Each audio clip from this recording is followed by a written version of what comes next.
नमस्कार न्यायवती सकाळ खबर को आपण मान स्वागत। राज्य रे दिनकर 34 पॉजिटिव। राज्य रे कोरोना आक्रांतक संख्या 219 को छुईला। 18तम जिला भाबे जोड़ी हैला मयूरभंज। सारा विश्व रे कोरोना तर काया विस्तार करि चलथिला बेले आम देश और राज्य ओडिसा रे मध्य दिनकु दिन संक्रमण बढ़िबार लागिछि। विशेष करी पश्चिम बंग फेरंतांक परे एबे सूरत फेरंता राज्य सरकार को निद हजाई देछि। तालाबंद सत्ते संक्रमण बढ़िबारे लागिछि। तेबे सबुठारु चिंतार विषय हैला आज राज्य रे गोटे दिन रे 34 कोरोना रोगी चिन्हट होइछन्ति। गंजाम जिल्ला रे 24 जन चिन्हट होइतिबा बेले मयूरभंज जिल्ला रे 4, जगतसिंहपुर रे जणे, बालेश्वर 2 जन और भुवनेश्वर रु 3 जन आक्रांत चिन्हट होइतिबा बेले राज्य रे मोट आक्रांतक संख्या 219 रे पहुंचिछि। राज्य को फेरुवा प्रवासी ओडिया को ने गुरुत्वपूर्ण निर्देश दैछन्ति हाईकोर्ट। अन्य राज्य रो ओडिसा फेरिवा पूर्व समस्त प्रवासी कोरोना टेस्ट करा जाऊ और कोरोना नेगेटिव आसिले राज्य को प्रवेश अनुमति मिलू बोली हाईकोर्ट निर्देश दैछन्ति। सूचना अनुसार राज्य को फेरुवा प्रवासी को नै हाईकोर्ट रहितबा एक जनस्वार्थ मामलार शुणाणी करी एभली राय दैछन्ति। सामाजिक कर्मी नारायण चंद्र जेना द्वारा आगत होइतिबा जनस्वार्थ मामला रे दर्शा जायथिला कि राज्य सरकार कोनोसी टेस्ट न करी लक्ष लक्ष प्रवासी को राज्य को फेराई आनिया फଳରେ राज्यवासी एक बड़ विपद साब्यस्त होइछि। एही मामलार शुणाणी करी मान्यवर हाईकोर्ट एही निष्पत्ति दैछन्ति। सूरत रु एबे आसीबनी ट्रेन। ओडिशा हाईकोर्ट को निर्देश आसीबा परे आसंता काली सूरत रु भुवनेश्वर आसीबाकु थिबा 3टी ट्रेन को बातिल करि दिया जायछि। ए संपर्क रे सूरत रो जिलापाल धवल पटेल सूचना दैछन्ति।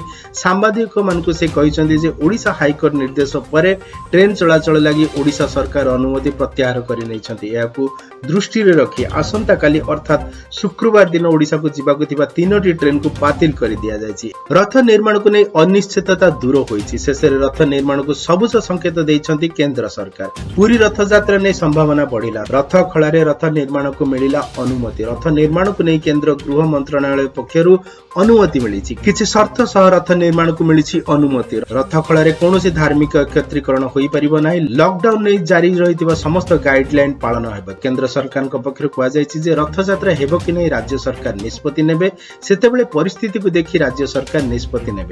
ए नै मुख्य सचिव को चिठी लिखि जणाइले गृह मंत्रालय अनुसचिव। विशाखापट्टनम केमिकल प्लांट रे गैस लीक रे मृत्यु संख्या पहुंचिला 11।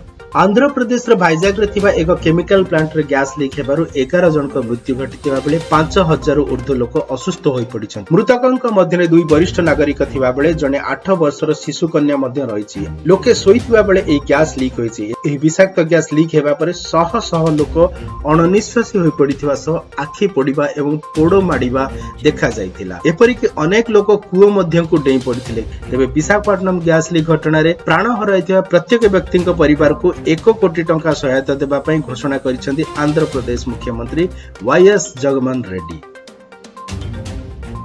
कोविड-19 स्थिति को नहीं मुख्यमंत्री को समीक्षा। बढ़ी पारे क्वारंटाइन अवधि।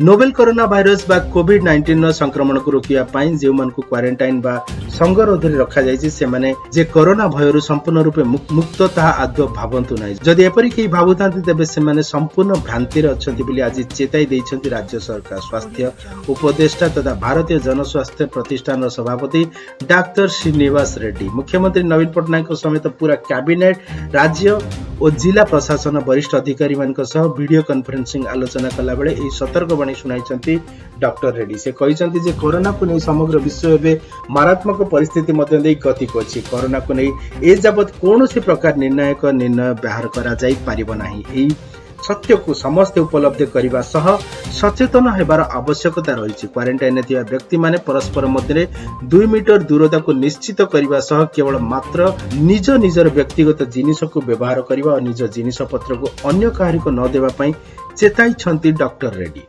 सोशल मीडिया रे कोविड-19 क्लिनिकल परीक्षा। Indian council of medical research ICMR अनुसार क्लिनिक परीक्षा पई मनोनीत होइतिबा रोगी माने बर्तन व्हाट्सएप किबा अन्य मोबाइल आधारित ऐप माध्यम रे समांतर सम्मति देई परिबे। ए नै ICMR पक्षरु एक निर्देशावली प्रस्तुत करा जायतिबा जणा पडिछि। महामारी परिस्थिति जोगु अनेक परिवर्तन होइछि। विशेष करी व्यक्तिगत मिलामिशा एवं बाहर को बाहरिबा उपरे प्रतिबंधक लागिछि। कोविड-19 हेतु अनेक रोगी व्यक्तिगत भाबरे उपलब्ध होई परनांती। या व्यतित हमकु सामाजिक दूरता बजाय रखिबा आवश्यक। एते प्रकार कागज पत्र विनिमय करने को केही चाहते नहीं। ए सबु को दृष्टि रे रखी अनुसंधान कार्य जेपरि कौनसी असुविधा न हुए से आमे टेक्नोलोजी रो व्यवहार करने को निष्पत्ति नैछु बोली निर्देशनामा प्रस्तुत करथिबा आईसीएमआर बायोटेक यूनिट मुख्य डॉक्टर रोली माथुर कहिसेंती। भारत में कोरोना संक्रमण थमिबार ना धरुने प्रतिदिन देश में संक्रमित एवं मृतकों संख्या बढ़िबार लागिछि। साधारण लोके सामाजिक दूरता बजाय रखिबाकु सरकार पक्षर लॉकडाउन जारी करा जायछि।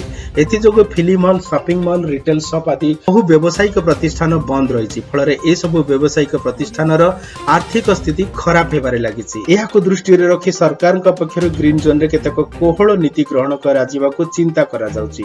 ए सबु अंचल रे राति रे फिल्म हॉल, शॉपिंग मॉल एवं रिटेल शॉप खोलिबा लागि योजना करा जाउछि। सामाजिक दूरता बजाय रखिबा एवं मास्क पिंधिबाकू गुरुत्व दिया जाय केतेक शर्त भितरे एपरि करा जिवो बोली कुहा जाउछि। आपण देखुथिले न्यायवतीर सकाळ खबर। घरे रुहंतु, सुस्थ रुहंतु, खुशी रुहंतु।